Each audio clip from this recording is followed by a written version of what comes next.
Bom, pessoal, usar esse vídeo aqui com vocês para a gente tentar desenvolver algumas ideias com relação a algumas equações utilizadas em processos termodinâmicos, certo? A gente está utilizando nos nossos últimos vídeos essa expressão aqui como expressão geral para a variação da energia interna. ΔU é igual a quantidade de matéria vezes o calor específico molar a volume constante vezes a variação de temperatura, que é aquela consequência do experimento de Joule que a gente viu nos vídeos anteriores, certo? Mas faz sentido a gente pensar de utilizar o CV mesmo quando a gente tem processos em que o volume não é constante? E é exatamente isso que a gente quer desenvolver aqui nessa aula, certo? Então eu coloquei aqui nesse diagrama de pressão por volume 3 processos termodinâmicos com 3 condições diferentes. Um é adiabático, ou seja, calor igual a zero. O 2, ele ocorre a volume constante e o 3 ocorre a pressão constante.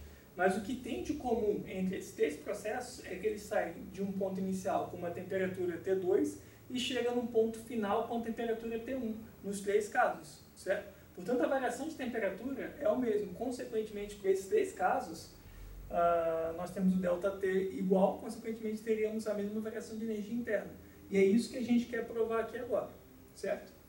Bom, vamos começar pelo caso mais fácil. O caso mais fácil é quando de fato o volume é constante, certo? Então olha só, vou colocar aqui que a gente está falando do item 2. Se o volume for constante, a consequência disso é que o trabalho ele necessariamente vai ser, uma vez que é a integral de P dV, se o volume é constante dV é igual a zero, o trabalho é igual a zero, certo? Consequentemente, a gente tem que a variação da energia interna é igual ao calor trocado, nesse caso, tudo bem? E se o calor trocado é igual a NC ΔT, o calor específico que a gente vai utilizar aqui, uma vez que a gente está falando de volume constante, é o CV. Uma vez que a gente está dizendo que ΔU é igual a Q, então já fica mostrado aqui de forma bem direta que, de fato, quando eu tenho um processo a volume constante, ΔU pode ser escrito como sendo NCV ΔT. Esse aqui é o caso mais simples e a gente vê de forma direta que isso aqui é verdade, certo? Vamos ver nos outros casos. Vamos pegar agora na situação em que a pressão é constante e não mais o volume, a pressão é constante, certo? Se a pressão é constante, eu tenho trabalho sendo efetuado e isso aí tem que ser levado em consideração na equação da primeira lei termodinâmica. Vou fazer aqui do lado, então, para a situação 3, né? Que seria dP igual a zero, certo? Bom, qual que é a primeira lei termodinâmica? ΔU é igual a Q menos W. Qual que é a expressão para o calor nessa situação aqui? Ó? Mesma coisa, calor vai ser NC ΔT. Só que nesse caso agora, a gente está falando de um processo que a pressão se mantém constante. Portanto, o calor específico que vou utilizar ali é, nesse caso, um CP. Tudo bem? E o trabalho? Bom, o trabalho, a gente já escreveu ali, escrever de novo, é a integral de I até F de P dV. Se eu estou falando que um processo ocorre a pressão constante, eu posso tirar ele da integral. Então isso aqui vai ficar de forma mais simples, P, a integral de I até F de dV. Bom, a integral da diferencial é a própria variável, certo? Indo do ponto final ao inicial, vai ser um delta que vai aparecer aqui. Então posso escrever isso aqui como sendo P ΔV. Tudo bem? Se a gente analisar esse termo aqui à luz da lei dos gases ideais, o que a gente pode concluir?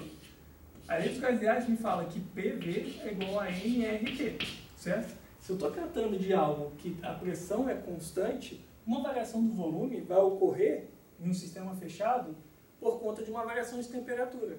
Então, eu posso expandir a ideia e escrever que P ΔV é igual a NR ΔT, certo? Então, nessa situação, o trabalho fica sendo NR ΔT. Aplicando esses dois termos aqui na expressão da primeira lei termodinâmica, o que a gente tem? ΔU vai ser o quê? NCP ΔT menos o trabalho. NF ΔT. Colocando os termos em evidência aqui, o N ΔT, o que vai aparecer? Tem o N, CP menos R ΔT. O que é esse termo aqui?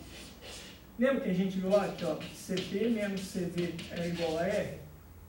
Portanto, CP menos R é igual a CV.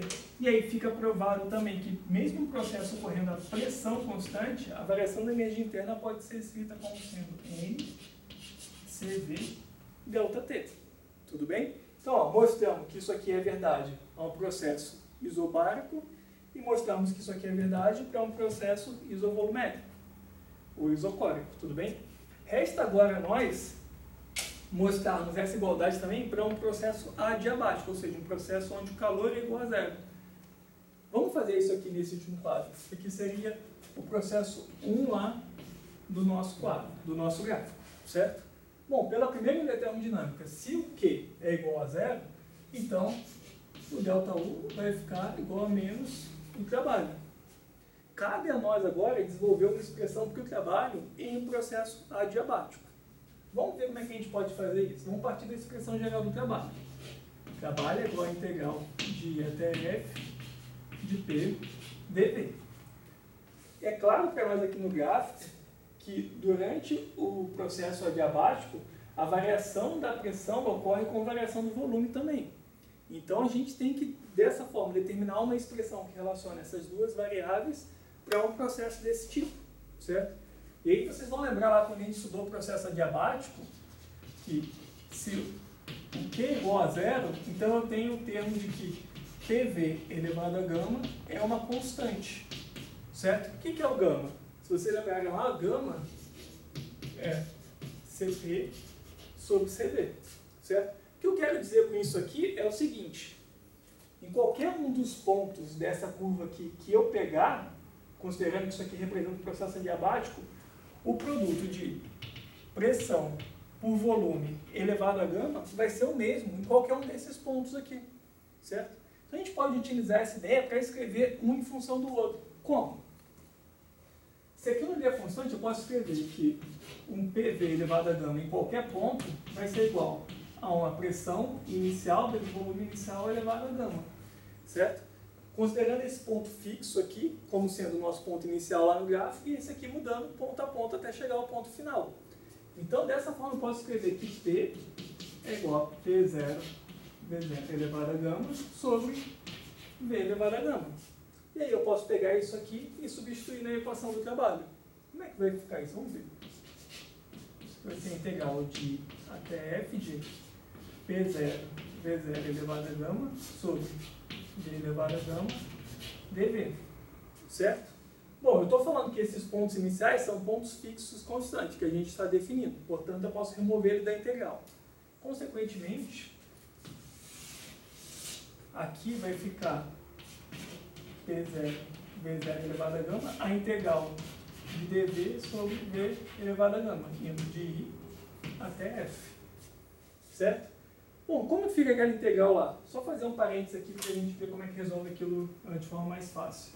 A integral de x elevado a n dx, pegando aqui a integral, pode ser indefinida mesmo. Como é que vai ficar aquilo ali?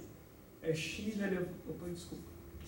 elevado a n mais 1 dividido por n mais 1, correto? Mais constante aqui porque ela não está definida, mas o mais importante para nós é esse termo aqui. Nesse caso aqui, eu posso reescrever aquela expressão da seguinte forma: trabalho é igual a P0 V0 elevado a gama, a integral de I até F, eu vou subir com isso aqui. Então, no denominador, eu vou subir para o numerador, tem que mudar o sinal do expoente. Vai ficar V elevado a menos gama dV. E aí, para resolver essa integral, eu utilizo exatamente aquela ideia lá. Então, como é que vai ficar isso? P0 V0 que multiplica V elevado a menos gama mais 1 dividido por menos gama mais 1. Ok? Que é exatamente o que está lá. Isso aqui na integral definida indo do volume inicial até o volume final. Ou do ponto zero, ou do V0 ao V. Que a gente representar da mesma forma que está representado aqui. Tudo bem? Fazendo esse cálculo aqui, o que vai aparecer? Ó?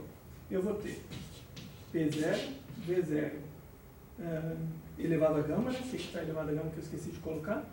Elevado a gama, tudo isso aqui dividido. Vou passar isso aqui para cá. Menos gama mais 1 é igual a 1 menos gama. Certo? 1 menos gama, que multiplica o V final, que eu vou colocar como V mesmo, elevado a 1 menos gama, menos o V0, o V inicial, elevado a 1 menos gama. Tudo bem? Bom, vamos ver o que a gente pode fazer para desenvolver aquilo ali. Ó. Essa expressão aqui agora, eu vou continuar aqui, depois eu passo lá para cima. Se eu fizer a distributiva aqui, vamos ver o que vai acontecer. Lembra lá que eu estou falando que esse termo aqui, sendo constante, eu posso substituir isso aqui nessa multiplicação por um ponto PV em qualquer parte daquela curva, certo? Eu quero dizer o seguinte, eu posso transformar esse P0, V0 elevado a gama por PV elevado a gama, uma vez que isso aqui é igual. Em qualquer ponto daquela curva, para a processo diabático, como a gente provou em algum vídeo anterior. Então, reescrevendo aqui, o que vai ter? PV elevado a gama vezes V elevado a 1 menos gama, menos P0, V0 elevado a gama vezes V0 elevado a 1 menos gama. Por isso aqui dividido por 1 menos gama. Tudo bem? Quanto que vai dar esse produto aqui? Ó? Eu repito a base e somo os expoentes. Aqui é 1 menos gama e não 1 menos gama. 1 menos gama. Então vai ficar gama mais 1 menos gama vai dar 1. Certo? Então aqui vai ficar PV menos P0 V0. É o mesmo produto lá, dividido por 1 menos gama. Então, ó, o trabalho vai ser o quê? PV menos P0 V0. Isso aqui dividido por 1 menos gama. Certo? Se eu for aplicar a lei dos gases ideais lá em cima, como é que vai ficar aquilo lá? Eu posso escrever que PV é igual a NRT. E P0 V0 vai ser igual a NRT0. Tudo bem? Porque o que muda aqui vai ser a temperatura, porque a gente viu que lá no gráfico, de fato, a temperatura muda. Isso aqui dividido por 1 menos gama. Lá em cima, eu posso escrever aquilo como sendo NRT menos T0, ou seja, NR delta T. Certo? Então, isso aqui pode ser escrito como sendo NR delta T, dividido por 1 menos gama.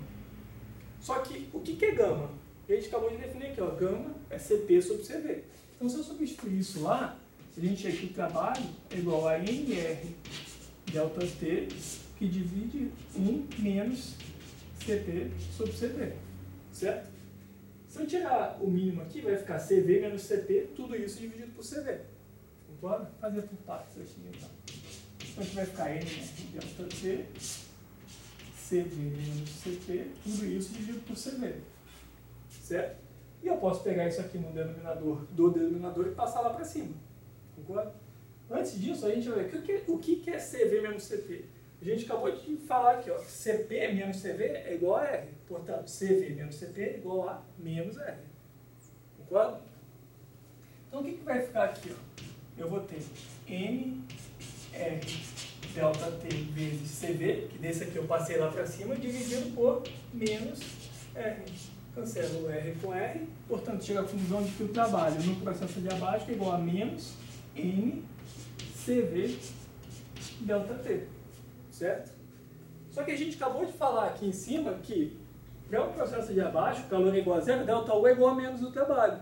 Se o trabalho é igual a menos NCV delta T, a conclusão que a gente chega é que delta U vai ser igual a NCV delta T, que é exatamente o que a gente quer provar nesse caso.